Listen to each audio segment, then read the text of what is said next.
The Pentagon just announced that 5,000 American soldiers will leave Germany within the next 6 to 12 months. Headlines across Europe screamed about a historic retreat, about America abandoning its allies, and about the end of the transatlantic order. But let me tell you something. This is not new. This has been happening quietly since the end of the Cold War, with ups and downs.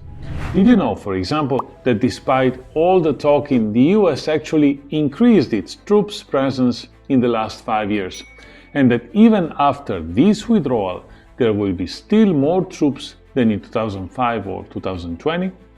What happened since 1990, when the Soviet Union collapsed and suddenly US troops in Europe found themselves without an enemy to defend from? From there on, a logical drawdown began. By 1995, Europe-wide numbers had already fallen below 110,000. By 2000, Germany alone had lost more than half its garrison, dropping from 200,000 to around 69,000. By 2013, under President Obama, 2 more combat brigades were pulled out of Europe entirely, and the continent-wide total fell below 65,000.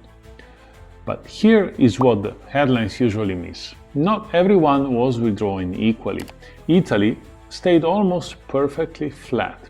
Throughout those 35 years, Italy has consistently hosted around 12,000 American service members. The reason is simple: Aviano Air Base, Naval Air Station Sigonella in Sicily, Camp Darby near Pisa. Italy is the linchpin of US power projection into the Mediterranean, the Middle East and North Africa. You do not give that up. The United Kingdom was similar. RAF Lakenheath, home to F-35 fighter jets. RAF Mildenhall, the tanker and airlift hub. The intelligence installation at Menwith Hill. Britain's number stayed around 10,000, and they will stay there. Germany was the one absorbing practically all the cuts, and now Germany is being asked to absorb 5,000 more. After the withdrawal, there will still be over 30,000 American troops in Germany. That is roughly the population of a medium-sized city, and it's hardly an abandonment. Now, the most important part of this story is what happened in Eastern Europe. Before 2014, the US had almost no permanent presence east of Germany, a few hundred soldiers here and there. Then, Russia annexed Crimea, and the European Deterrence Initiative was born. Suddenly, rotational American forces began cycling through Poland, Romania, the Baltic states, Bulgaria, Hungary, and Slovakia. By 2019, Poland alone hosted around 6,000 US troops on rotation. Then came February 2022. Russia launched its full-scale invasion of Ukraine. Within weeks, the United States pushed its European force total back above 100,000, the first time that number had been since 2005. So here is the crucial fact. Even after this 5,000 troop withdrawal from Germany, the total American military presence in Europe at the end of 2026 will still be higher than it was for most of the period between 2005 and 2022. So why does the United States actually keep tens of thousands of troops in Europe at all? Why not bring them all home? The answer lies in geopolitics. Since a century and a half ago, whoever controls the heartland of the Eurasian supercontinent controls the world. From an American perspective, the worst possible outcome is a united Eurasian bloc, Russia and Europe, or Russia and China, that could challenge American global primacy. US troops in Europe are not just there to defend Europeans, they are there to ensure that Europe stays bound to America and separated from Russia. Europe is America's most useful network of allies and forward bases. Ramstein Air Base in Germany is the most important American hub outside the United States. US Africa Command is headquartered in Stuttgart, Germany. The 6th Fleet operates from Naples, Italy. The airbase in Aviano, Italy allows American aircraft to reach any corner of the Middle East within hours.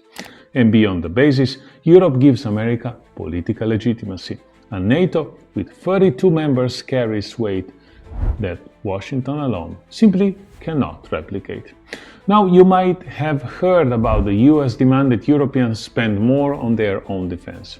But, and this is the critical distinction, Washington has no interest in Europe becoming fully strategically autonomous, because a Europe that defends itself completely is a Europe that no longer needs America and that might one day choose its own path.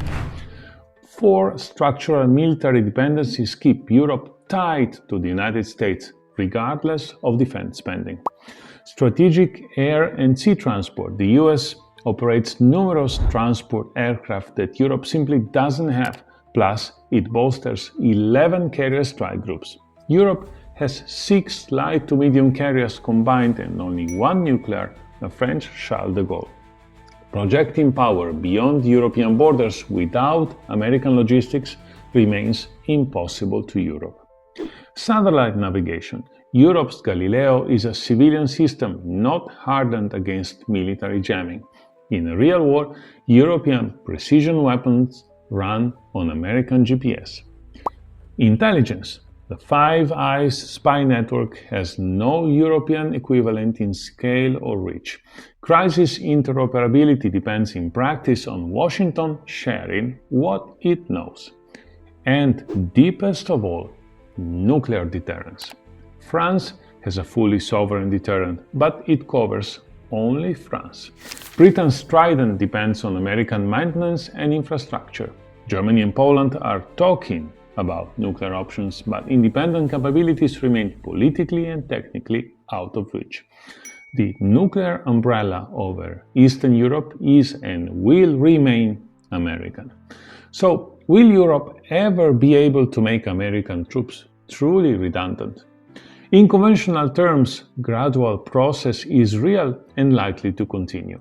European defense spending is rising. Germany has begun rebuilding its armed forces, and Poland is becoming one of the most militarily capable states on the continent.